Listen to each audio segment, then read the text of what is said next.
Bonjour les amis, j'espère que vous allez bien.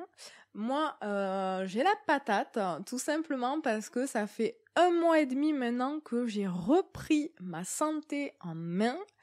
Dans cet élan, en fait, j'ai arrêté le sucre. Alors, le sucre raffiné, industrialisé, toutes ces merdes qu'on bouffe parce qu'on en est accro. Et je m'y attendais pas, c'était un vrai sevrage en fait, quand on arrête d'un coup le sucre, en fait, c'est un vrai sevrage que vit le corps.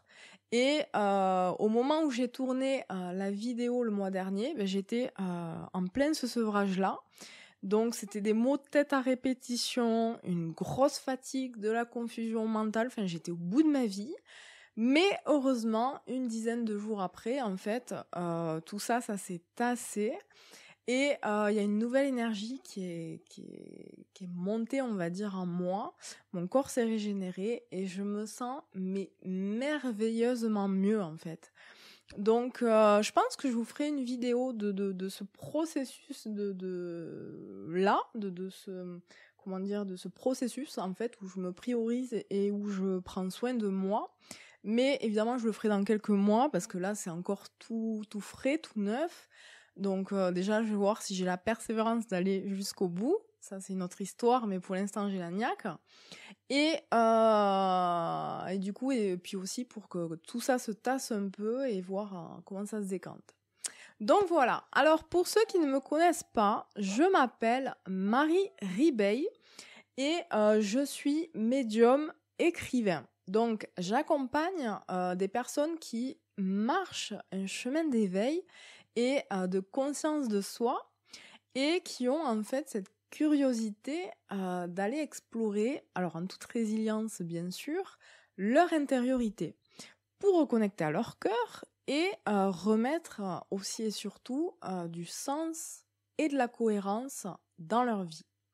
Donc pour en savoir plus sur moi ou ce que je propose, je vous invite à visiter mon site et aussi à télécharger gratuitement, je le précise, mes 6 rituels que je fais en forêt pour être et rester aligné en fait, parce que c'est en parfaite cohésion avec la vidéo d'aujourd'hui.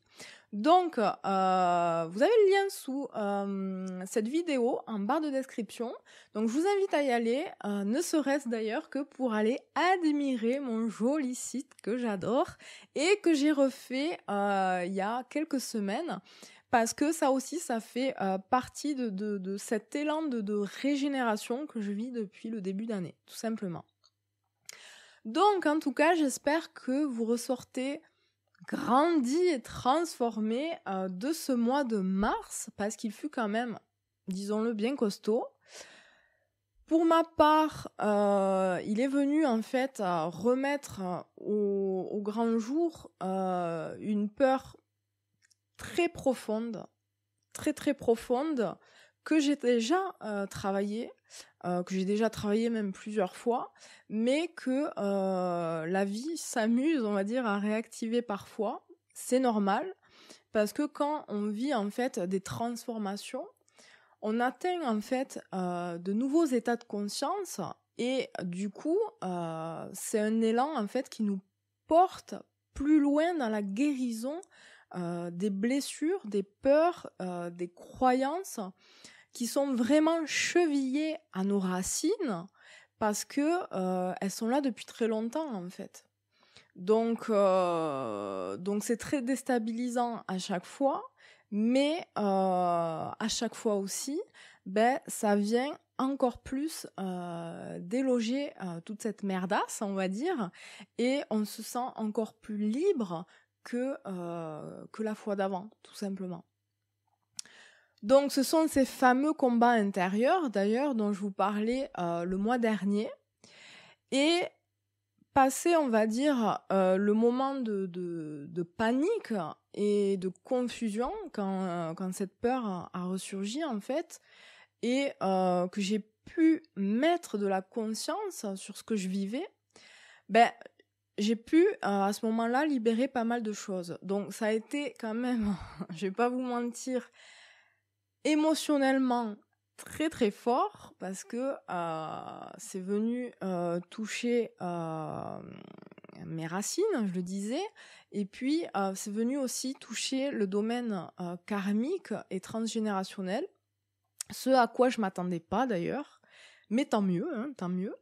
Et maintenant, je me sens quand même beaucoup plus légère. Mais faut quand même que je laisse décanter tout ça sur les semaines et les mois à venir, pour voir où ça m'amène en fait, tout simplement, parce que quand on se libère comme ça nous ouvre à de nouveaux possibles en fait, tout simplement.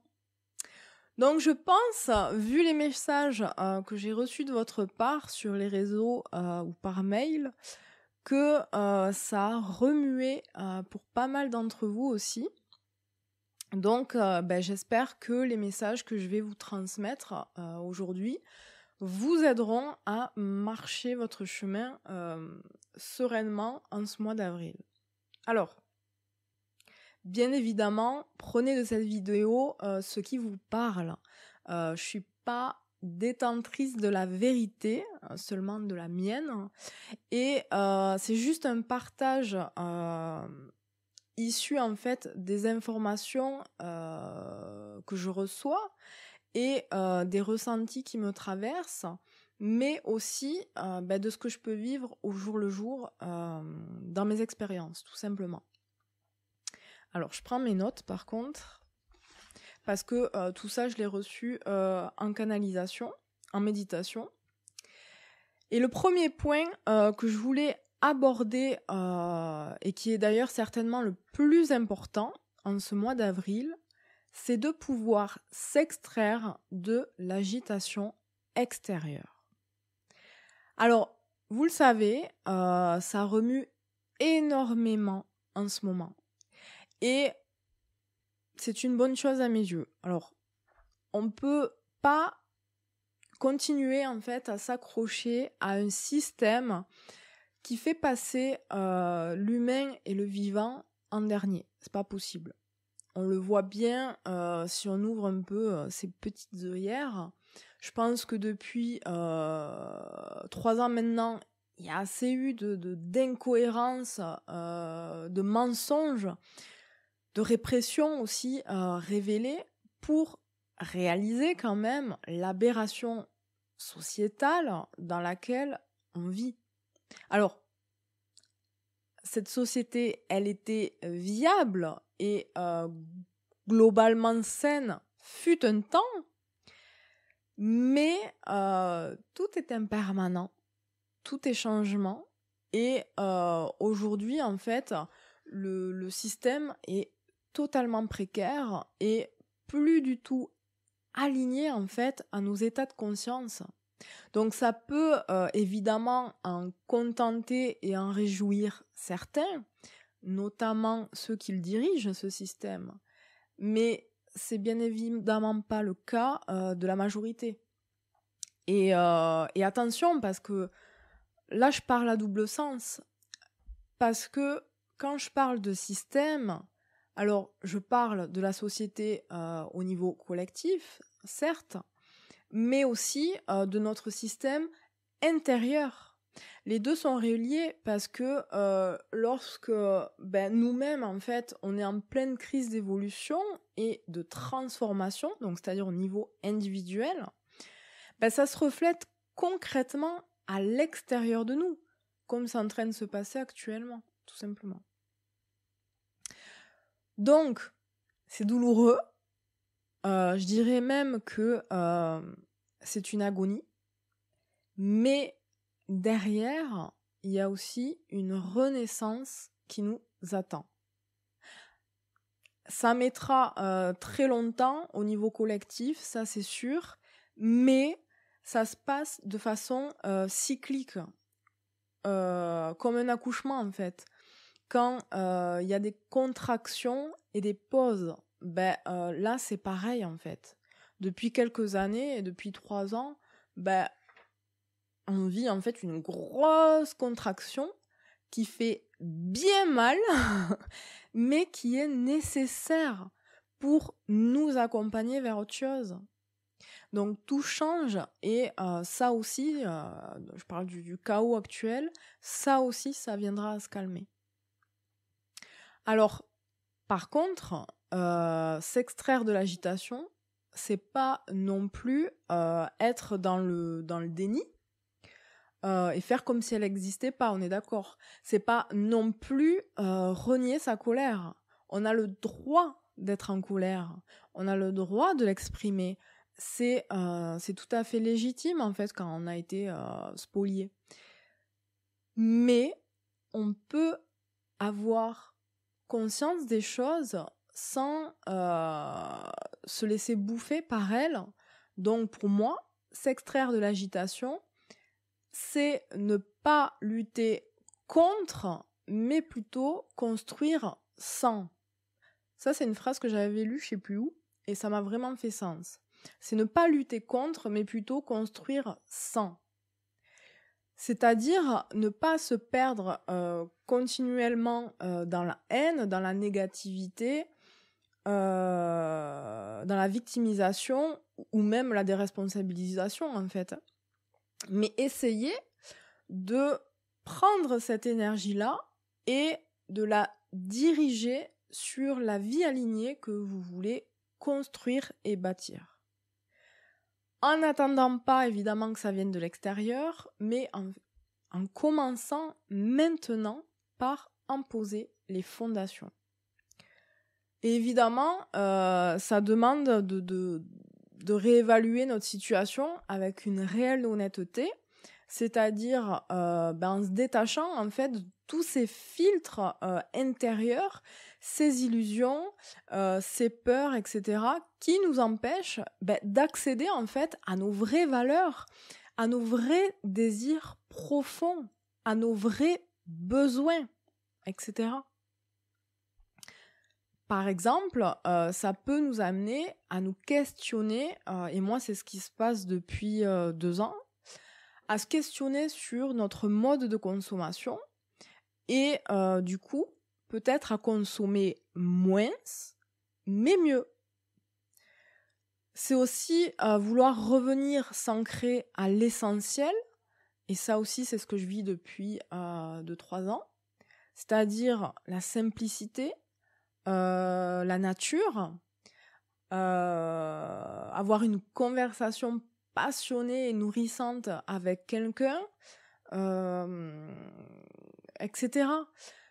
Plutôt que qu'être dans la surconsommation incessante de plaisir immédiat en fait, et qui en plus au fond ne nous rassasie pas et ne font au final qu'augmenter notre frustration. Enfin, ça fait 2-3 ans que je m'observe beaucoup de ce côté-là, et finalement je me rends compte que je consomme beaucoup, beaucoup moins. Parce que, par exemple, moi qui suis une accro aux carnets, c'est tout bête, mais j'adore les carnets, j'en ai plein chez moi. Et dès que j'avais une occasion, j'en achetais un. Sauf que je me rends compte que j'en ai 10 autres qui m'attendent, qui sont vierges sur l'étagère. Donc, ça sert à quoi, en fait ? Sur le coup, ça me fait du bien. Et puis, en fait, il reste après dans un placard. Et puis, ma frustration, elle revient. Donc, vous voyez, c'est toute cette observation de soi, etc. D'ailleurs, ça peut aussi nous faire explorer de nouvelles voies. Ça, je le vois avec mon mari, c'est-à-dire changer d'entreprise parce qu'on n'est plus aligné à celle dans laquelle on est et qu'on a besoin en fait de s'écouter et d'aller vers des gens qui sont plus dans le respect de l'humain et l'intégrité plutôt que dans le profit aveugle et écrasant en fait. Donc ça demande en fait un vrai cheminement tout ça, hein, ça prend du temps et du courage aussi parce que on vit dans un monde qui est complètement déchiré, mais quand on écoute en fait les élans de son cœur, c'est positivement transformateur en fait. Ça révèle de nouvelles résistances, ok, mais ça nous amène toujours vers du mieux. Et je peux vous le dire, vu tout ce que j'ai traversé dans ma vie, chacune de mes expériences, même la plus sordide ou la plus glauque, fut un cadeau. Alors, on ne le voit pas nécessairement de suite, ok. On peut d'ailleurs entendre ce discours quand on est plongé en fait dans cette souffrance ou cet inconfort. On l'entendra pas ce discours, on ne voudra pas l'accepter.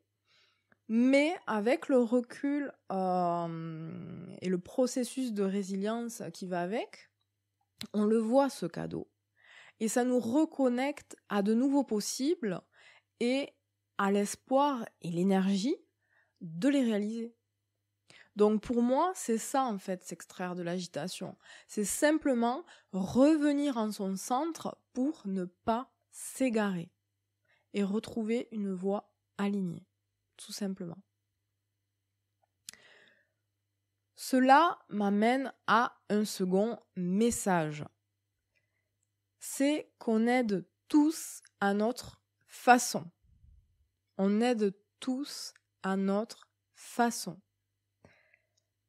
Il n'y a pas de petite ou de grande aide.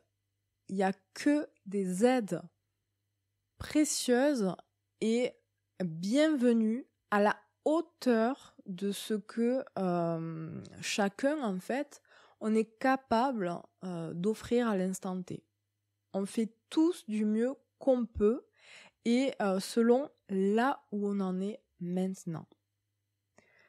Je vous le disais, en ce moment, ça pète de partout et c'est vraiment pas en fait le moment de se diviser.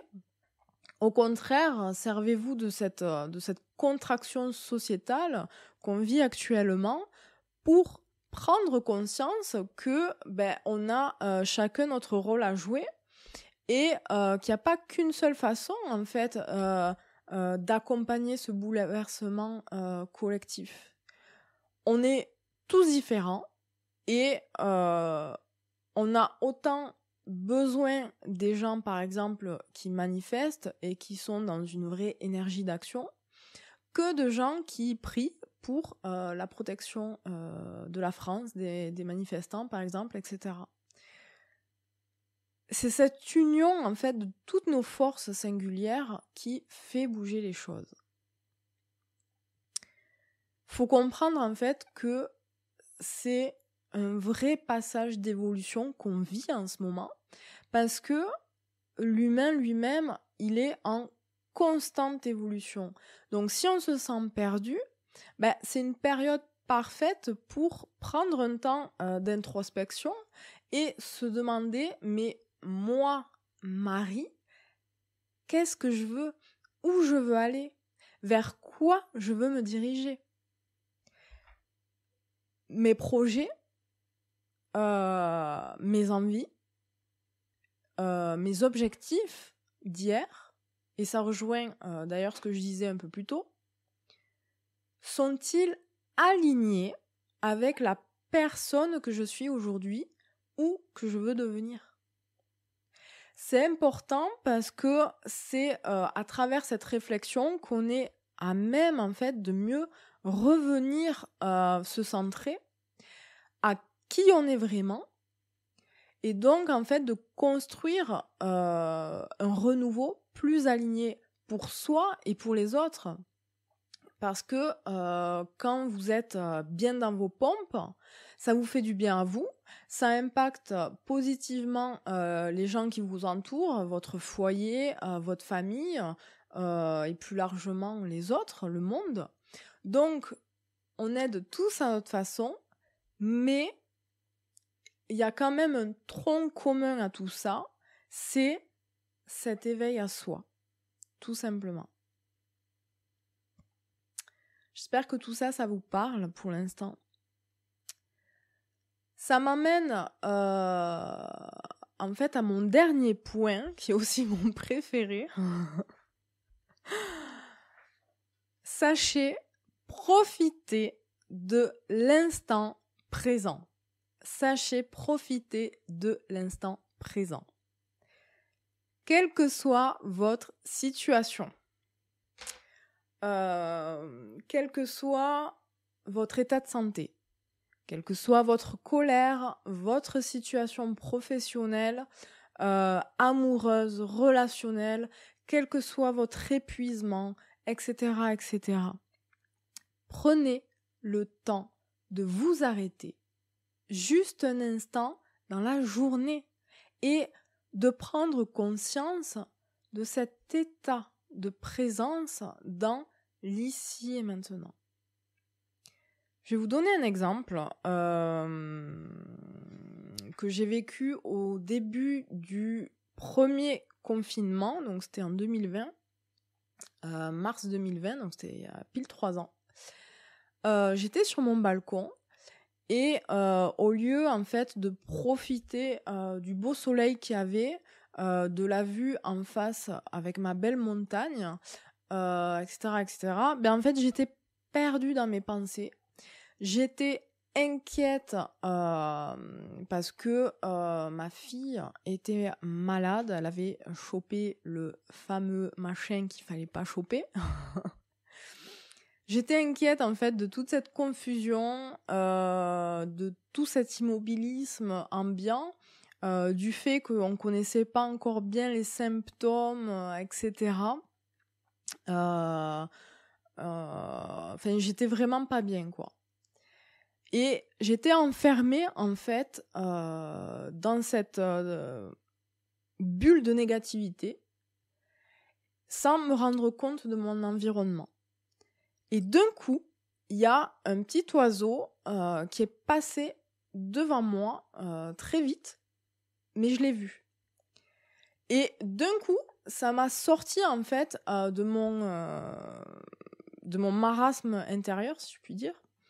Et d'un coup, je me suis reconnectée en fait à l'instant. Et je me suis rendu compte que de toute façon, quoi qu'il se passe, ben, la vie continue en fait. Les oiseaux font cuit-cuit, le soleil brille, la montagne est toujours là. La vie, elle continue. Elle continue sans nous, quoi.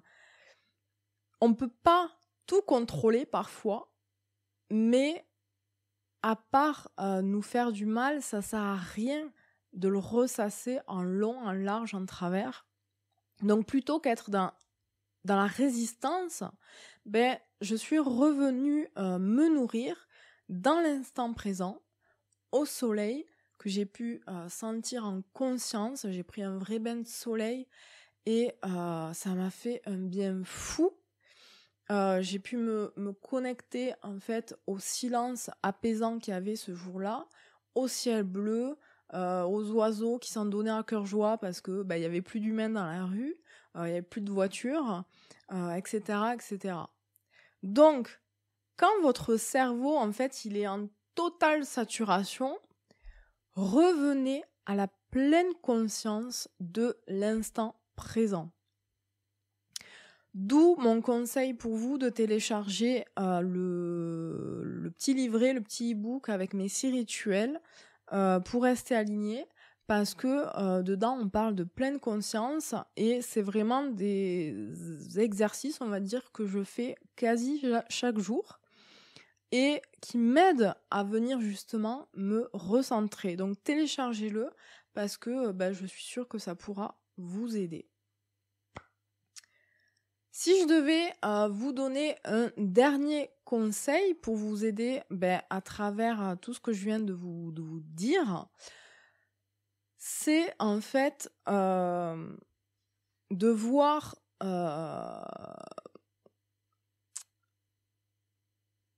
vos pensées comme des investissements. Vous n'avez pas envie de vous ruiner, je suppose, hein. Mais au contraire, de vous enrichir le cœur et de construire une réalité alignée. Ok ? Donc, investissez dans des pensées d'amour, de sagesse, des pensées positives, de haute vibration, en fait, de l'écoute intérieure, plutôt que de la négativité. C'est pas facile, je suis OK avec ça. Je dirais même que c'est, un entraînement, en fait. Mais on n'a jamais dit que ce serait simple d'être incarné, n'est-ce pas? Et en même temps, si vous êtes là à écouter, cette vidéo, c'est que vous marchez déjà, en fait, sur ce cheminement d'observation de soi, en conscience. C'est que vous êtes déjà, dans cet effort de bienveillance, et cetera. Même s'il y a des obstacles sur le chemin. Donc c'est que vous êtes capable de marcher ce pas, j'en doute pas. En tout cas, j'en doute pas. Donc, revenez à votre pleine présence et si vous avez besoin d'aide en cours de route, je propose ce mois-ci un soin du mois sur le thème justement de la légèreté intérieure. Donc c'est une détox énergétique en fait pour revenir à soi et détoxifier le mental parce que je pense qu'on a tous besoin. Donc pour ceux qui connaissent pas, c'est un soin alliant énergétique et médiumnique que je fais en petit groupe de 6 personnes et par l'intermédiaire en fait d'un compte rendu vidéo d'1 heure après le soin, je transmets des messages à chacune des participantes. Donc pour l'instant, je n'ai posé qu'une seule date, donc je le répète, il n'y a que 6 places. Donc si ça vous intéresse, toutes les infos, encore une fois, sont sur mon site, le lien est en barre de description. En attendant, si cette vidéo a résonné en vous, n'hésitez pas en fait à la partager pour aider d'autres personnes et pour m'aider à moi aussi, bien évidemment, par la même occasion. Donc, likez, partagez et surtout, prenez soin de vous. Je vous souhaite un bon mois d'avril et je vous fais plein de bisous. Bye bye!